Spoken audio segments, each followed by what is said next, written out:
for me, I am right here. Good morning. How are we doing? I trust we're fantastic. Today is Friday. For those of us that have been going out and have been going about our different businesses outside of our homes, it's Friday, so we're getting into the weekend.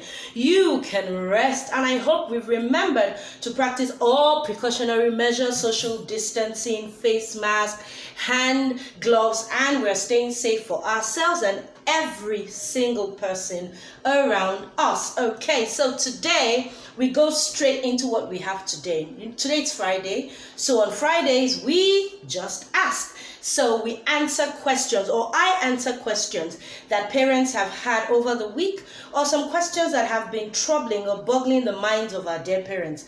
I get to answer just a few of them today. Okay, so I'll just go straight to it. The first question says, what activities can I do to support reading? Okay, so remember over the week or during the week, I actually taught reading, how to support your children's reading skills. So the parent is asking, what activities can I do to support reading? Okay, so you can do loads and loads of activities. One I like, a lot is the word hunt. Now, how does that work? You put words around, words that can put sentences together. So for instance, you put I somewhere, you put am somewhere, you put up, or you put the cat is up. You scatter it around. Now, what does the child do? The child goes around, finds these words, brings them and tries to put them together to make a simple sentence, right? To read the sentence that has been made with those words. You can do that. You can also, let them watch videos of, reading and sounding, blending, and all that. You can also use flashcards, like I always say, or you can write a short story that has, words that they have explored, or letters, sounds that they've explored. You can write a short story and get them to read as well. So you can do loads and loads of things to, to aid their reading, or to prompt them to keep reading. Okay, so we go to the next question. It says, how can I support my 2 years plus to read? Okay, so I don't think I mentioned that in the last video, but for 2 years plus, you can use picture books, right? Or we call them wordless books. Now, even if you don't have picture books or you don't have wordless books, now what you can do is get books that attract them.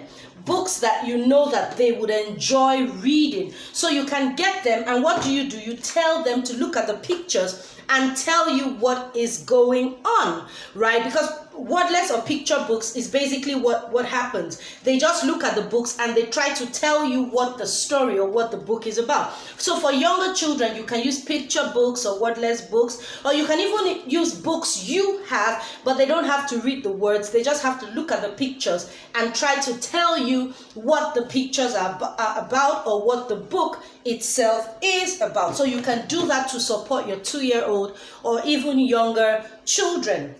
Okay, so the next question says, what kind of books can I get for my children? Fiction. Okay, so yeah, you can use any books, any type of books, fiction, non-fiction books, information, text. You can expose them to any and every, of course not Mills and Boons, of course not romantic books at this age, but fiction books that are on their level, non-fiction books that are on their level, information, text that are on their level. You can expose them to all of that. Okay, don't limit them to just storybooks. No, don't limit them to just storybooks. You can expose them to all books that are on their level. Okay, so the next question quickly says, what resources can I use to support my children's or my child's reading? Okay, so like I always say, you can use flashcards. You can use picture prompts. Okay, so I have some flashcards here. Now, these are not very ideal, of course, for the younger children because it's capital letter, but I'm just using it as an example because you can always print out pictures, like I always say, and use the letter sounds. Now, these are the letter names. They make these letters say the name. They don't say the sound, or they don't make the sound. So you really can't use this. I'm just using this as a guide to show you, or what kind of flashcards or picture prompts you can use as resources to aid reading. So you can use cards that have pictures, and they try to look at the pictures and try to sound the words. Remember, you're using the letter sounds and not the alphabet names. You can also use print around you.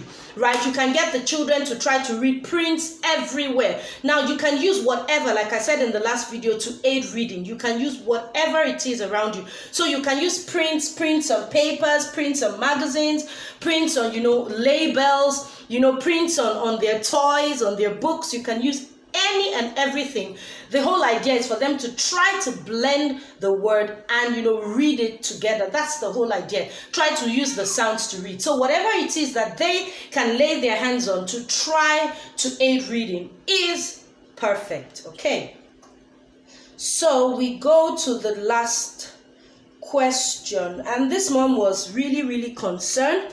She had like she needed to know how many books, because I was talking about reading. So she needed to know how many books her child should read. Now, depending on their age, right? For me, I get my children to read, my 7-year-old child to read at least 2 or 3 books in a week.